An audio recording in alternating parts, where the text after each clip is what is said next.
Eu sou psicólogo clínico, né?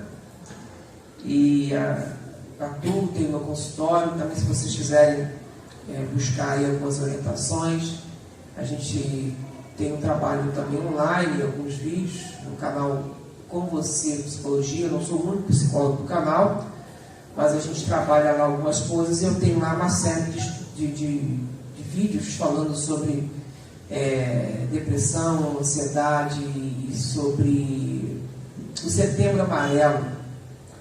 Então você busca depois na internet aí o psicólogo Wellington Silva no canal Com Você Psicologia e também no Instagram, para que nossas vidas sejam sempre úteis nessa batalha que são as doenças emocionais.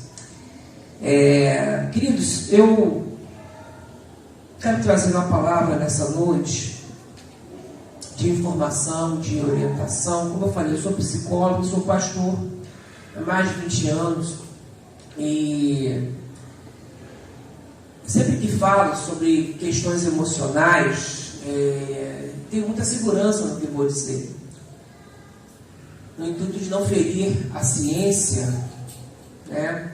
E afirmar também a nossa fé em Jesus Cristo com toda a tranquilidade e respaldo da palavra. Por que eu estou dizendo isso? Porque entendo que depressão e doenças emocionais são doenças, são transtornos cientificamente provados, tá? Precisam de médicos, precisam de profissionais de saúde para tratar na grande maioria das vezes. Então, depressão não é falta de fé, tá, gente? Não é falta de Deus, é uma doença muito séria, que inclusive pode matar. Por isso estamos falando sobre isso aqui, tá? Porém, eu posso afirmar que a sua fé em Jesus Cristo, a busca por viver uma vida à luz da palavra de Deus e de uma vida cristã, pode sim auxiliar muito no enfrentamento de depressão, ansiedade e tantas outras doenças emocionais. Não estou dizendo, né, que isso é falta de fé, não é isso, é uma doença séria, mas a fé em Cristo, ela ajuda, ela pode ajudar, ela pode curar todas essas questões. Eu creio nisso. Nós vamos ver um pouquinho disso na palavra de Deus hoje. Então, depressão hoje, eu vou falar sobre isso especificamente, é um problema de saúde pública, tá? Estima-se, queridos, que em 20 anos será, isso já está bem próximo, mas a doença mais comum em todo o mundo, mais do que câncer, mais do que as doenças cardíacas, inclusive. Tá? A pandemia acho que acelerou essa estimativa toda, tá? E ela vai atingir pessoas de todas as idades. Por isso que câncer já atinge criança, né? E outras enfermidades também. Mas hoje é possível você ver crianças sofrendo de depressão, de ansiedade e tantas outras coisas por conta do mundo, da aceleração do mundo em que nós vivemos. Então, ela atinge pessoas de todas as idades, de todos os sexos, de toda a cor, raça, nação, questões sociais. Ninguém está livre de passar por isso. E ela é vista como um desânimo, né, como uma tristeza, mas não é somente um desânimo ou tristeza, né? Depressão não é sentir só tristeza, é não sentir vontade de nada, desejo de não fazer nada, não ter reação, às vezes nem para alegria, às vezes até mesmo para uma dor, uma perda, a pessoa tem dificuldade de reagir, e às vezes não se tem força nem mesmo para tomar um banho quando se tem ou se passa por depressão. E no casos mais graves, ela leva assim ao suicídio. Nós temos lidado demais com isso. Cerca de aproximadamente, não sei se vocês sabem disso, de 1 milhão de pessoas se suicidam a cada ano. E grande parte dessas pessoas tiveram depressão. Por isso que estou falando sobre isso aqui. Mais de 50% talvez das pessoas que cometem suicídio ou que têm ideações suicidas tiveram um quadro depressivo em algum momento antes disso acontecer. Por isso que é algo muito sério. Ainda na minha introdução, eu quero falar, ler o Salmo 73, verso 26. Na minha versão, Salmo 73, verso 26. Não vou pregar esse texto, mas quero explicar algumas coisas aqui.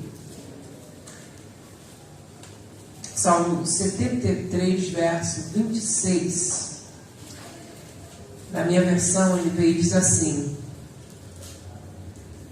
o meu corpo e o meu coração poderão fraquejar, mas Deus é a força do meu coração e a minha herança para sempre. Na versão ali, não tem outra versão, né? Ali está: a minha carne e o meu coração desfalece. Pode ser, tá? Mas eu vou utilizar aqui a tradução da NVI, que ela diz assim: o meu corpo e o meu coração poderão fraquejar, mas Deus, ali está, mas Deus é a fortaleza do meu coração e a minha porção para sempre.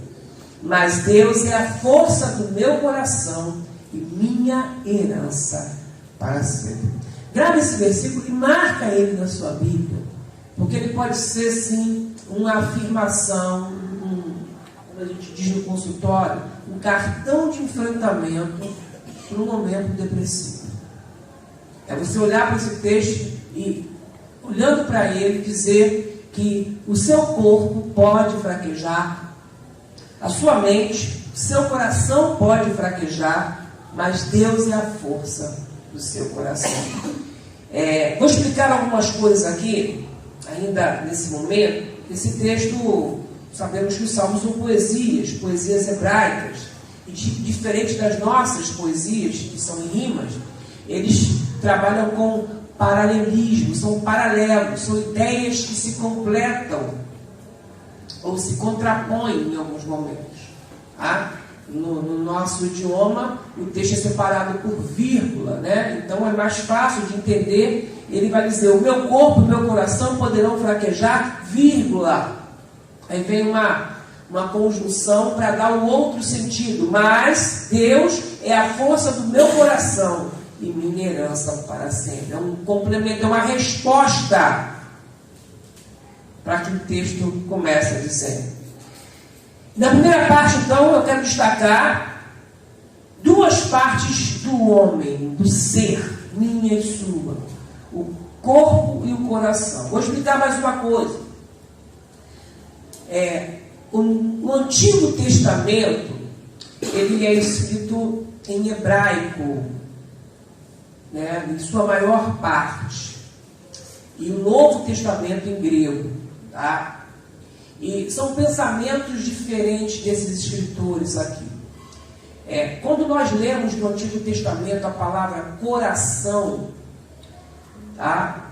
A gente que tem um pensamento grego, nosso pensamento ele é mais aproximado do Novo Testamento, nós ocidentais. Quando a gente pensa em coração, né, a gente pensa em quê? Em sentimento. Né? Se falou no coração, em sentimento. Mas não é o que está escrito aqui. Tá?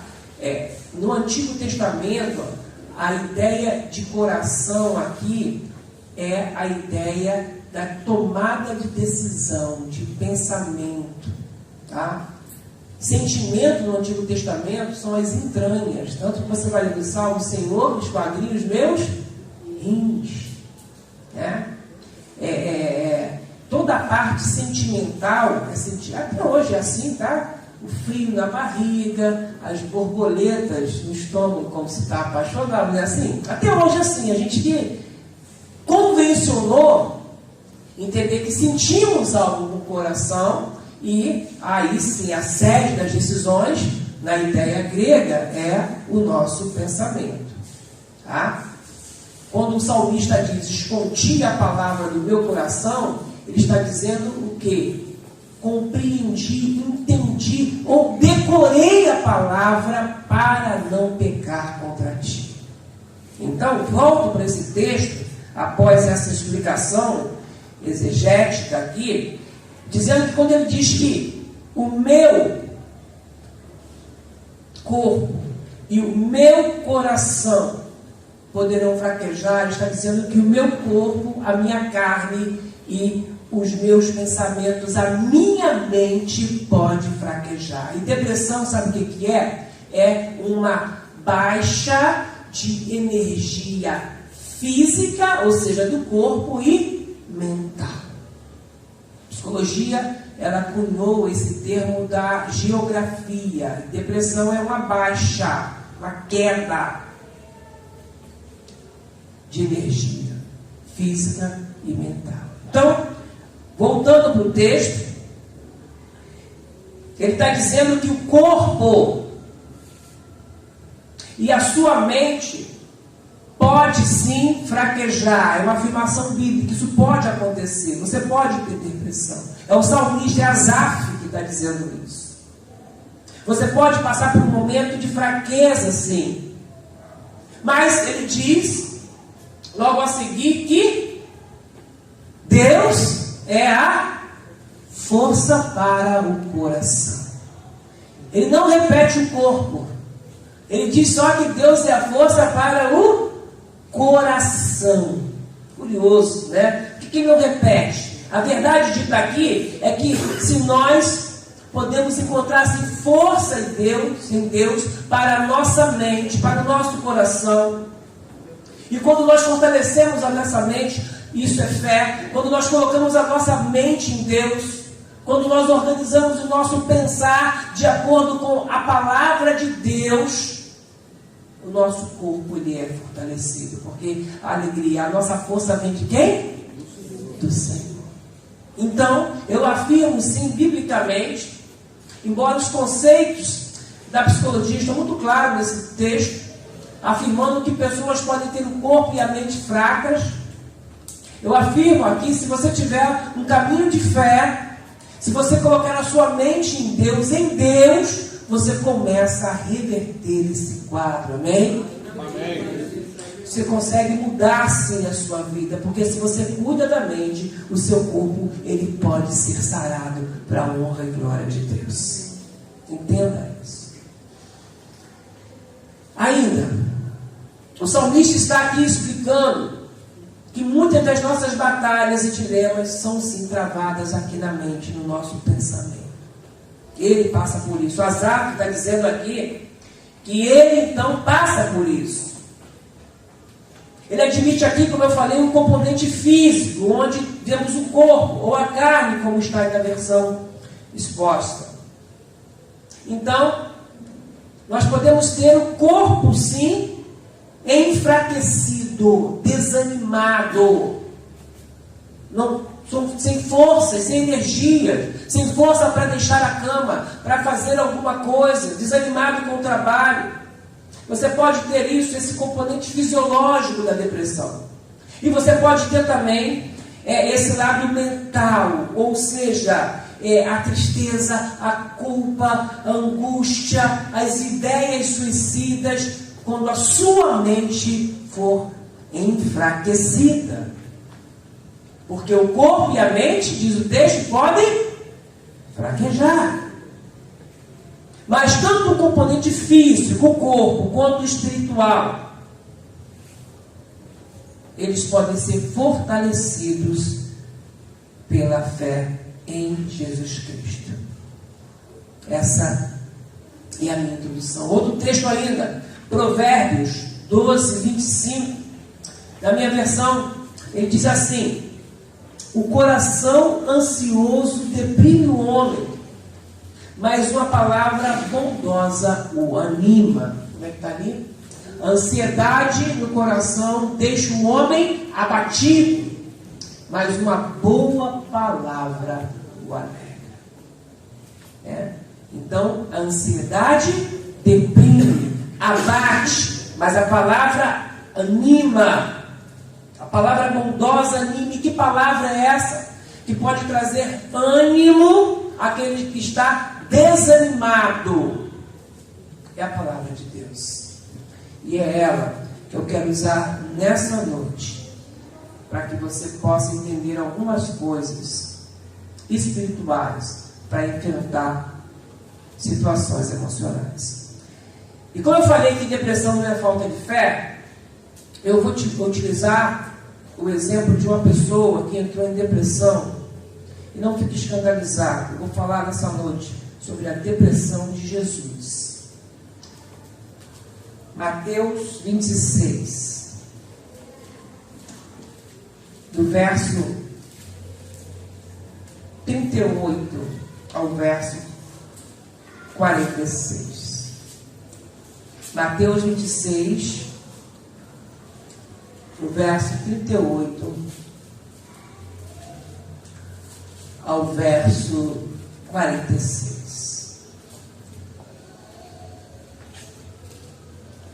Eu vou ler na minha versão.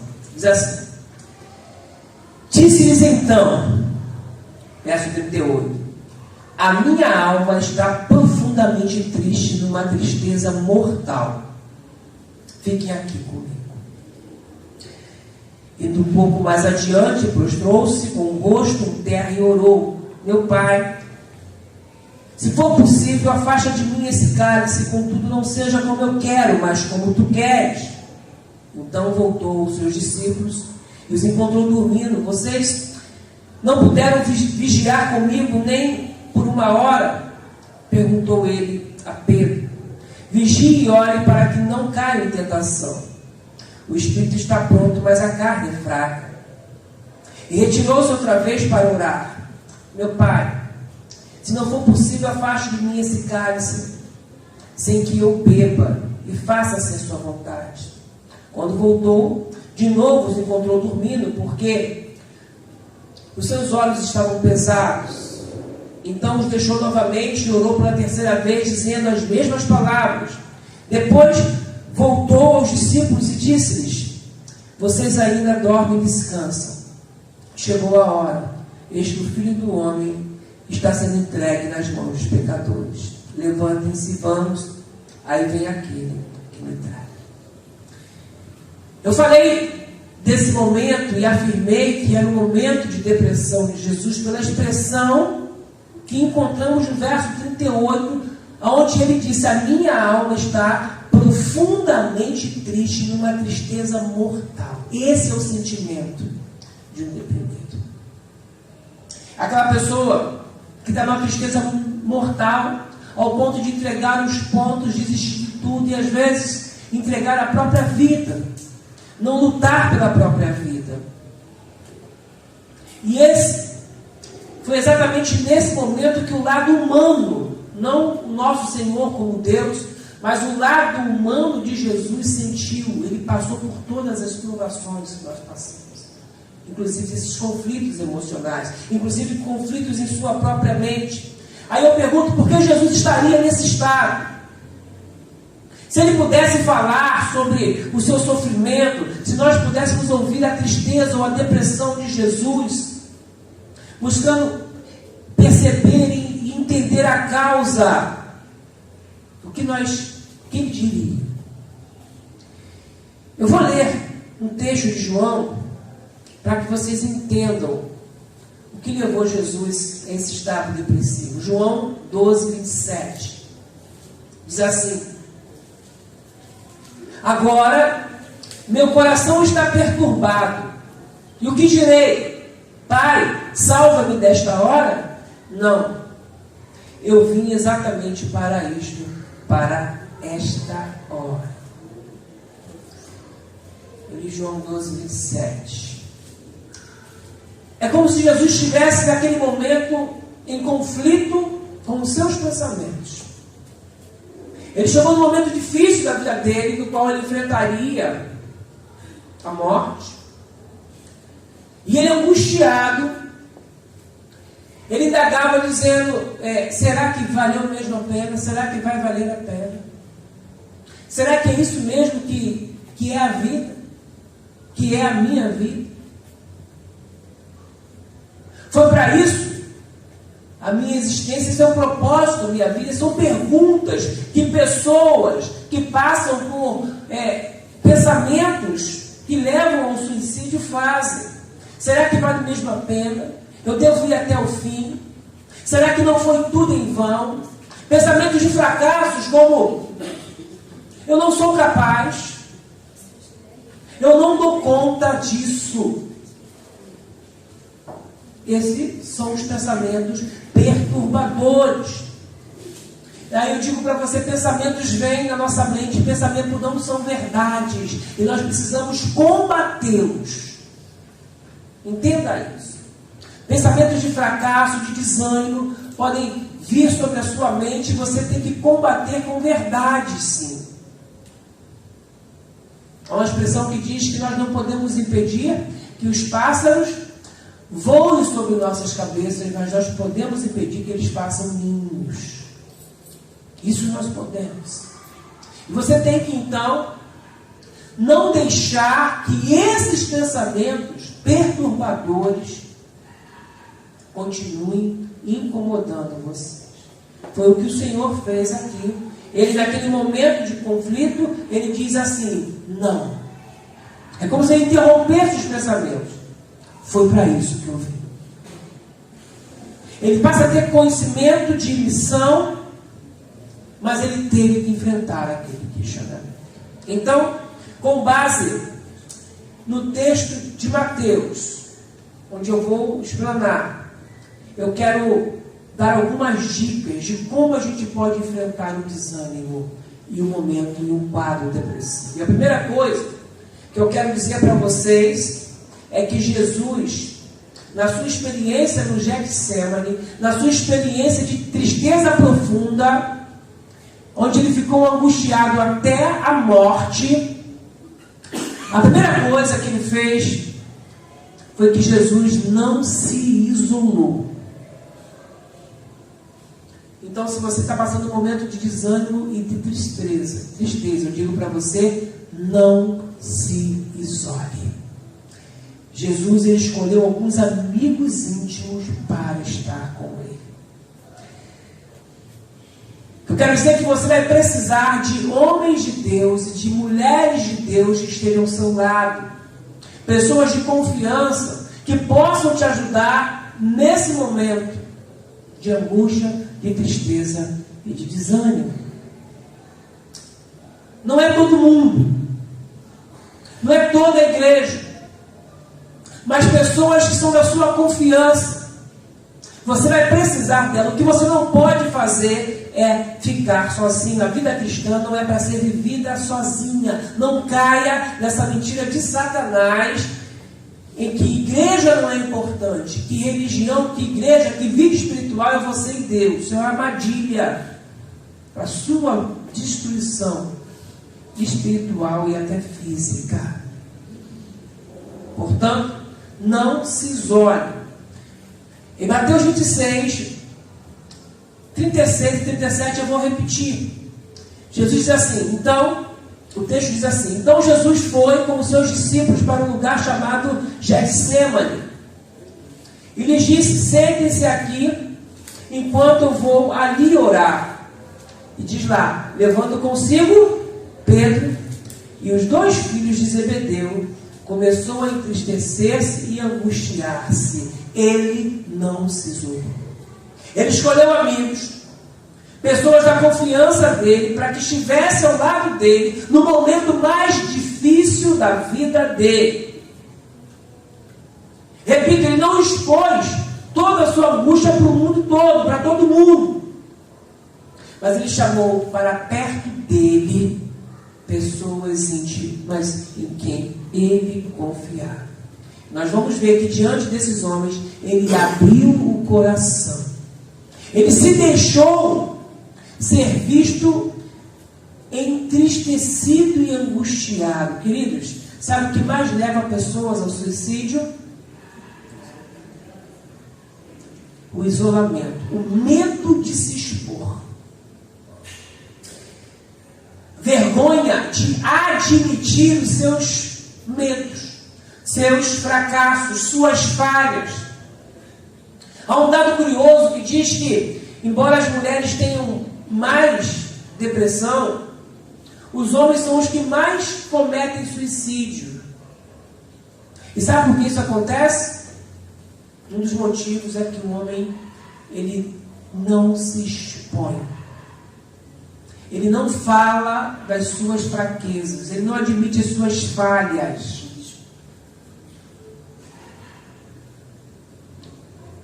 Os homens aprenderam que o homem não chora. Chora sim. Estou falando de um homem que mostrou fraqueza. Ele era Jesus. E ele também chorou. É interessante que na igreja isso precisa ser diferente. A igreja deveria ser essa comunidade terapêutica, onde as pessoas podem abrir o coração, mas por causa de uma coisa chamada fofoca e tanto julgamento, a igreja passou a ser talvez o pior lugar para que você venha se abrir. Eu atendo pessoas, vocês nem imaginam, né? Mas atendo pessoas conhecidas, famosas inclusive, pessoas líderes religiosos, que às vezes abrindo o coração dizem para mim: olha, minha vontade era chegar no púlpito domingo e dizer: gente, eu não tenho condições de pregar hoje, eu estou mal, estou com um problema em casa, briguei com a minha esposa, meus filhos não estão me respeitando. E dizem eles: se eu fizer isso, a igreja vai duvidar da minha capacidade, da minha espiritualidade, corta o meu salário. Então, por não ter um espaço, um ambiente onde falhas possam ser expostas e admitidas, muitos homens cometem suicídio.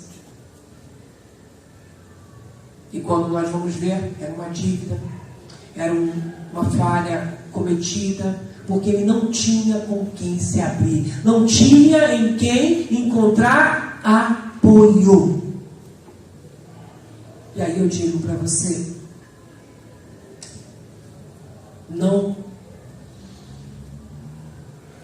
se isole. Lembra do carcereiro, gente? O carcereiro, ele estava tomando conta de Paulo e Silas. Você imagine só. Ele trabalhava ali e aqueles homens estavam sobre a supervisão dele. E de repente ele olha e a cela está aberta. Provavelmente aquele homem que tinha uma família, nós vamos depois que toda a família dele é salva, ele e a casa dele. Aquele homem deve ter tido medo, perdeu seu emprego. Chegar em casa e dizer: olha só, eu falhei, eu não tenho mais o pão de cada dia, e tantas outras coisas. Diz o texto que ele pega logo a espada e quando ele vai se matar, o que acontece? Tem uma frase que é tremenda, que Paulo diz assim: estamos todos aqui. Essa é a expressão que mais pode curar uma pessoa em depressão. Quando a família, a rede de apoio, a rede de amigos pode chegar e dizer: olha, estamos todos aqui, viemos te ouvir, não viemos te julgar. Portanto, não se isole. E se você percebe alguém isolado, vai em busca, vai oferecer uma escuta amiga, sem julgamentos. Pergunte à pessoa o que ela está sentindo. Não tenha medo de perguntar. Talvez tudo que ela precise seja alguém para ela falar sobre o que se está se passando. A minha pergunta é: Jesus chama os seus amigos, você tem algum tipo de amigo assim? Você tem pessoas da sua confiança? Jesus pegou três dos 12 discípulos e disse assim: vem cá, eu estou angustiado, gente. Jesus falou com eles. Eu estou passando por um problema terrível na minha vida. Estou passando por um momento que vocês nem imaginam, angústia e sofrimento. Ele se deixou ser visto nesta condição. Jesus, aquele que tinha acalmado a tempestade, aquele que tinha feito tanta coisa, ele poderia chegar, não vou falar isso na frente deles. Eu já repreendi, dizendo homens de pouca fé, e agora eu vou chegar lá sem fé. Mas ele chega e disse: a minha alma está angustiada até a morte. Esse é o primeiro passo, se você quer vencer um quadro depressivo. Mas as ideias se aprofundam. O segundo ponto diz: ele não apenas procurou, mas ele falou dos seus sentimentos, ele abriu o coração. Já me antecipei falando sobre isso. O verso 37 e 38, ele chama então Pedro, os filhos de Zebedeu, Tiago e João. Ele começa a entristecer-se, a angustiar-se, e diz lá, eu repito no verso 38, a minha alma está profundamente triste, de uma tristeza mortal. Ele se desnudou. Ele abriu seu coração triste e deprimido. Como eu falei, ele se expôs.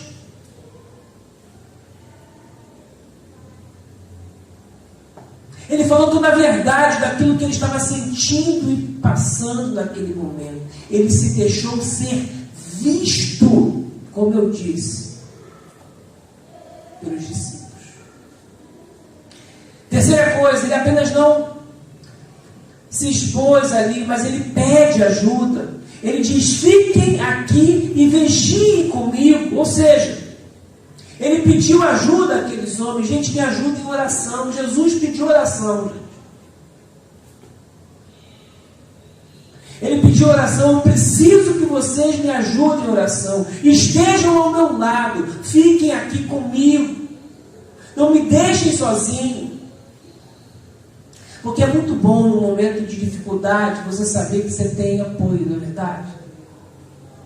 Então, maridos, apoiem as esposas. O que está acontecendo? Não julgue, isso não é falta de fé. Esposas, seu marido está calado, né? O que está vendo? É alguma crise, é financeiro, é problema no trabalho. A gente precisa desse apoio, dessa rede de apoio. E Jesus aqui ele admitiu que precisava da companhia desses homens para que ele se sustentasse e continuasse lutando contra aquela tristeza. Ainda, em quarto lugar, ele falou com clareza. Ele foi assertivo. Repare, eu vou ler o verso 39, que diz assim: indo um pouco mais adiante, ele prostrou-se com o rosto em terra e orou. Olha o que ele diz: meu Pai, se possível, afaste de mim esse cálice, contudo, não seja como eu quero, mas como tu queres. Ele ora a Deus e expressa o seu desejo. Ele afirma também a sua disposição de confiar em Deus, mas ele disse assim: olha, eu não estou suportando esta situação. Pai, eu não estou aguentando. Eu não estou suportando essa angústia. Eu entendo a sua soberania, mas eu não suporto passar por isso. De novo deu errado, de novo esse conflito, de novo essa instabilidade no meu emprego, de novo uma enfermidade. Não são essas as nossas lutas? E ele abriu o coração ali e disse assim: se possível, cure, se possível, tire isso de mim, se possível, abra uma porta, mas eu não suporto mais. Isso que se faz no consultório, alguém que possa lhe ouvir, que você possa falar aquilo que você não fala com qualquer pessoa, só que você pode falar com Deus, desse jeito aqui.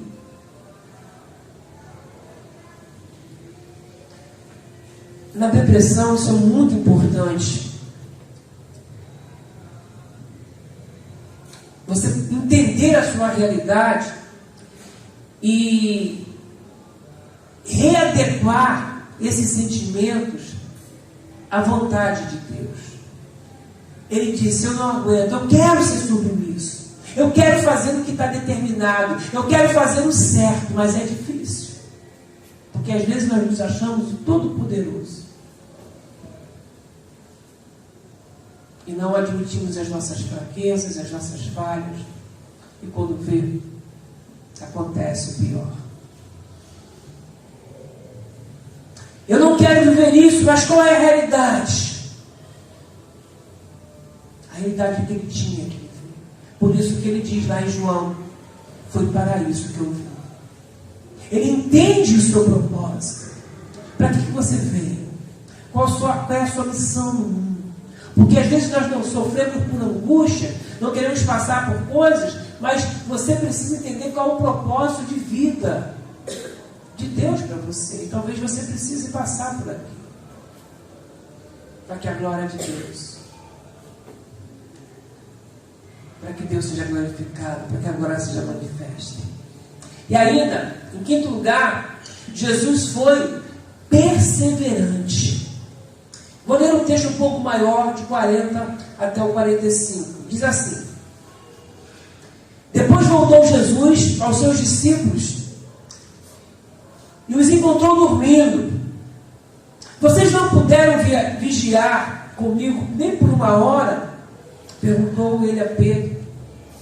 Vigiem e orem para que não caia em tentação. O espírito está pronto, mas a carne é fraca. Retirou-se outra vez para orar. Meu Pai, se possível, afasta de mim esse cálice, sem que eu beba. Faça-se a tua vontade. Quando voltou de novo, os encontrou dormindo, porque os seus olhos estavam pesados. Então os deixou novamente e orou pela terceira vez, dizendo as mesmas palavras. E depois voltou aos discípulos e lhes disse: vocês ainda dormem e descansam. Queridos, algumas coisas aqui, alguns ensinamentos nesse texto. E eu quero afirmar um deles, que é importante você entender o limite das pessoas.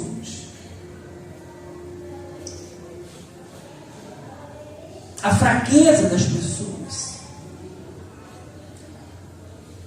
Ele chamou os amigos, mas amigos são limitados. Ele chamou eles para orar, eles dormiram. Mas ele continuou perseverando em Deus. Ele voltou, eles dormiram de novo. Ele chega a dizer: será que vocês não podem vigiar pelo menos por uma hora? Mas eles eram humanos. Os olhos pesados, cansaço do dia. Se aqui, né? Eu estou falando a meia hora, já tem gente cochilando. Você imagine lá à noite.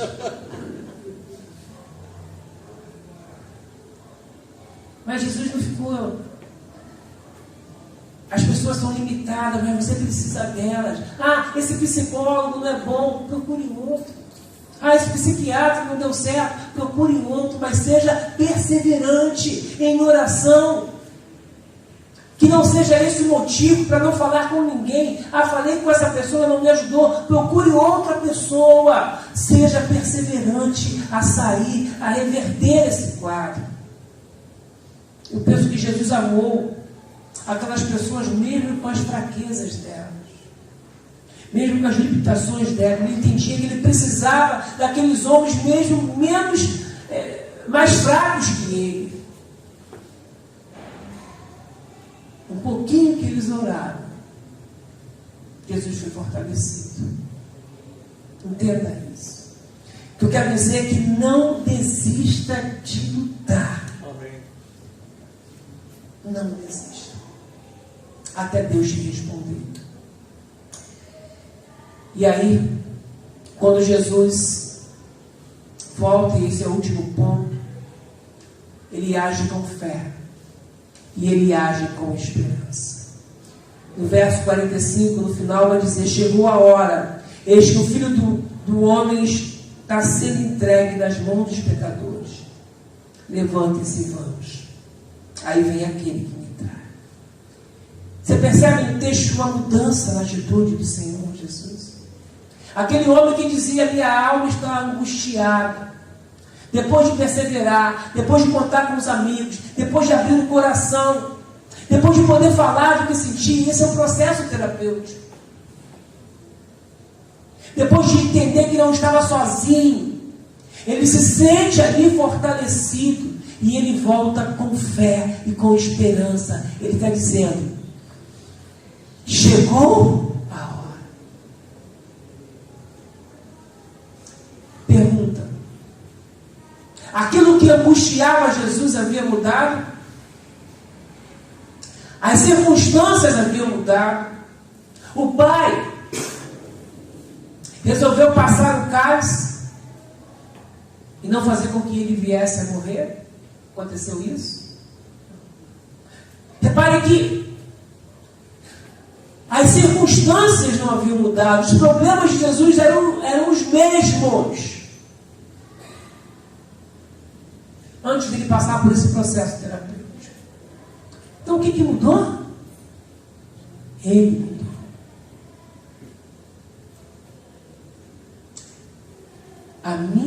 O meu corpo e a minha mente poderão fraquejar, mas Deus é a força. Aleluia, glória a Deus. Entende isso? As circunstâncias não haviam mudado, mas ele foi à presença de Deus. Ele orou 1, 2 vezes. Ele se envolveu com pessoas de fé, pessoas de confiança. Ele abriu o coração. E nada do que ele sentia ou do que ele sofria foi modificado. Mas ele saiu dali, depois daquele momento, fortalecido. Amém. O que eu quero dizer para você é que a fé, a busca pelo Senhor, pode mudar a sua vida hoje. Mas guarde no seu coração essas lições. Primeiro, não se isole. Tenham homens e mulheres de Deus ao seu lado, pai, mãe, o marido ou a esposa, pessoas de confiança. Fale com eles do que está acontecendo, abra o coração. Peça ajuda. Procure pessoas que saibam ouvir a sua dor, que saibam enxergar a forma, a intensidade da sua dor, que te ajude a identificar as causas. Pode ser um profissional, pode ser um pastor, mas alguém que você confie. Reavalie o seu estilo de vida.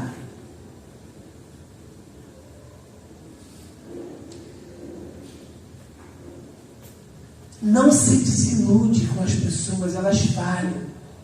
Às vezes parece que elas não atendem o telefone, liga para outra. Mas não desista, é a sua vida.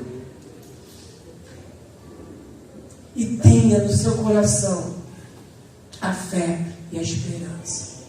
Quando a gente compreende o nosso propósito, o propósito de Deus na nossa vida, o nosso coração se enche de fé e de esperança. Foi o que aconteceu com Jesus nesse texto. Ele entendeu que, embora as circunstâncias não haviam mudado, havia um propósito de Deus para a vida dele. E ele saiu dali cheio de confiança para que esse propósito se cumprisse. E glória a Deus por isso.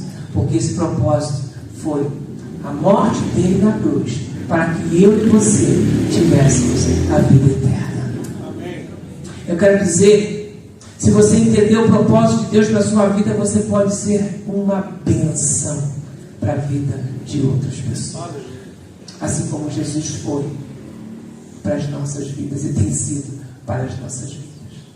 Ainda que as circunstâncias não se modifiquem nessa noite, eu quero dizer que Deus pode mudar você. Aleluia. Ele pode mudar o seu coração. Porque o seu corpo e a sua mente e o seu coração podem fraquejar. Mas Deus, Ele é a força do seu coração, da sua mente. E se Ele mudar o seu coração e a sua mente, tudo muda. Eu creio nisso. E se você crer, eu quero orar pela sua vida nessa noite. Pai de amor, Deus bendito, nós louvamos o Teu nome, Pai. Eu quero entregar cada um dos meus irmãos que estão aqui, Pai, que se colocam na Tua presença nessa noite. Tu sabes que as lutas que nós temos passado, Pai, são inúmeras, Pai. Portanto, toma em Tuas mãos, Senhor Deus, fortalece a mente, seja a força, Pai, para a mente de cada um dos Teus filhos que aqui se encontram, em nome de Jesus, Pai. Se alguém aqui passa por depressão, por ansiedade, nós repreendemos em nome de Jesus, Pai. Nós repreendemos todo o mal, Senhor Deus. Todo conflito, Pai. Toda luta vivenciada, Pai, dentro da nossa mente, Pai. Que cesse agora em nome de Jesus, Pai. Que seus filhos não se isolem, Pai. Que seus filhos entendam que não estão sozinhos. Que nessa noite eles possam abrir o coração. Pai, toma cada um dos teus filhos, Pai.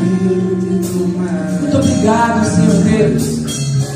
Muito obrigado por essa noite, pela oportunidade de pregar, de ensinar a Tua palavra, Pai. Aqui é essa igreja, Pai. Toma o ministério, Pai, do pastor Elias, Pai, dessa igreja. Fortalece o Teu servo, Pai. Que ele possa estar caminhando aqui, que ele não esteja sozinho, Pai. Que ele possa abrir o coração dele, Pai, com os seus líderes, Pai, para que as soluções venham de Ti para esse ministério, Pai. Que esse bairro aqui seja cada vez mais evangelizado e alcançado por Ti. Toma cada vida, Pai, que veio aqui nessa noite, aquele que nos assistiram por a transmissão. Toma, Pai. Toma cada vida. E que a mente de cada um seja fortalecida em nome de Jesus. É a oração que nós fazemos, em Teu nome, Pai. Amém.